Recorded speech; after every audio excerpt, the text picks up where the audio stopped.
We all know that sound. It's a smoke alarm.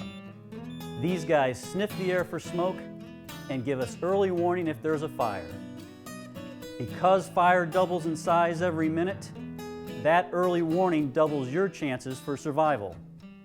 But did you know there are different types of smoke alarms for different types of fires? While any smoke alarm is better than no smoke alarm, having both types in good working order in the right places gives you the best chance for survival. To start, let's look at how smoke alarms work.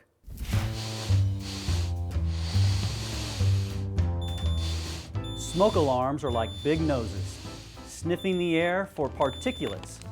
That's just a fancy word that means pieces that make up the smoke. These can come from things that are burning or just the chemicals created by the fire.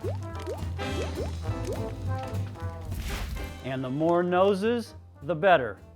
For example, if you're upstairs, you might not smell Mom's pie baking until the smell fills the whole house.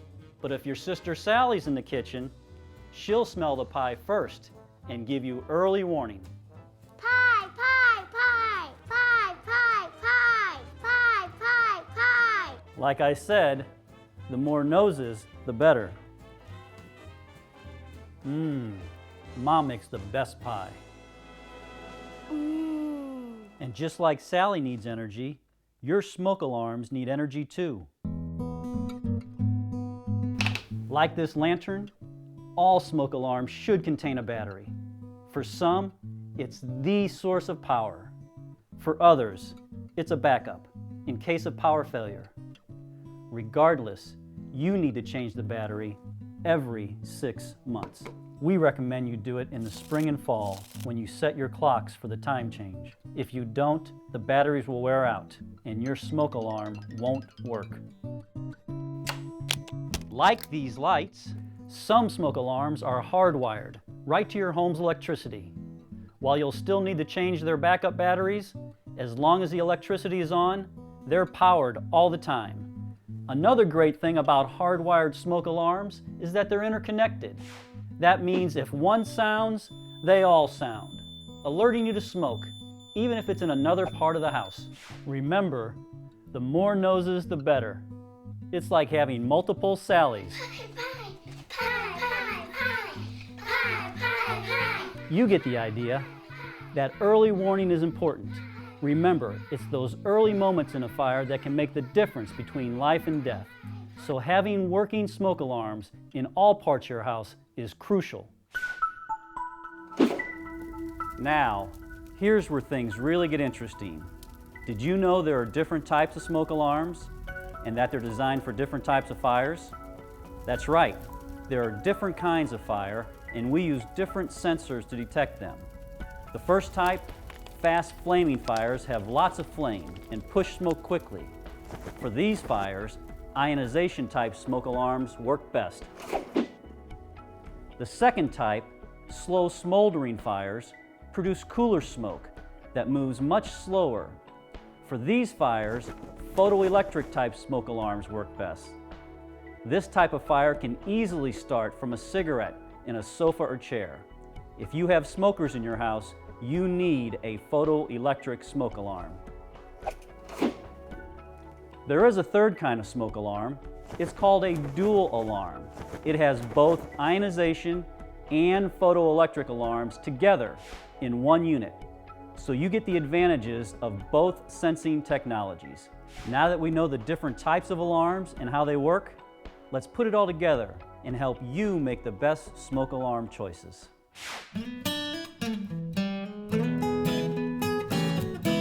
The Overland Park Fire Department recommends dual sensing smoke alarms hardwired into your home's electrical system with battery backup. Remember, the dual sensing alarms will alert you to both types of smoke. The hardwired alarms will give you the earliest warning possible of fire anywhere in your home.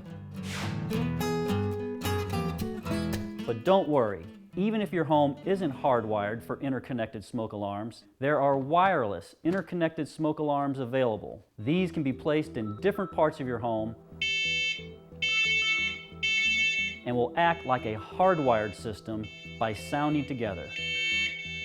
We also recommend that you have smoke alarms on every level of your home, outside the sleeping areas and inside every bedroom. Here's something else you need to know. Smoke doesn't always make it into tight spaces and corners. So when choosing a location for your smoke alarm, remember that it should be at least 4 to 6 inches away from where the wall and ceiling meet. Avoid placing them in doorways or in high vaulted peaks, and keep them at least 3 feet away from exhaust fans and air vents. Finally, all smoke alarms need some maintenance. You should test your batteries once a month and replace them twice a year, whether they need it or not. Of course, always change your batteries if your smoke alarm starts to chirp. Is there a cricket in here? Sally, it's your smoke alarm and it's asking for a battery change. Oh.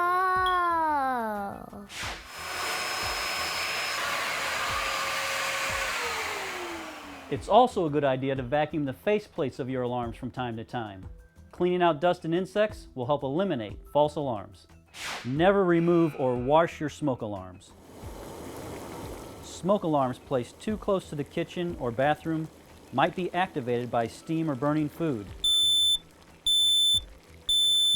It's important to never remove the batteries or take your smoke alarm down because of false alarms. You can solve this problem simply by moving your smoke alarm further away from the kitchen or bath. We recommend you get new smoke alarms every 10 years. Look at the manufacturer's date on the back of your smoke alarms to see how old they are and when they'll need to be replaced. And when it comes to the batteries, always use the exact battery the manufacturer recommends. There are also specialty alarms available for people with hearing difficulties. These alarms can turn on lights, strobes, or even shake the bed to alert you. Some alarms have vocal recordings advising you to exit your home. Fire! Fire!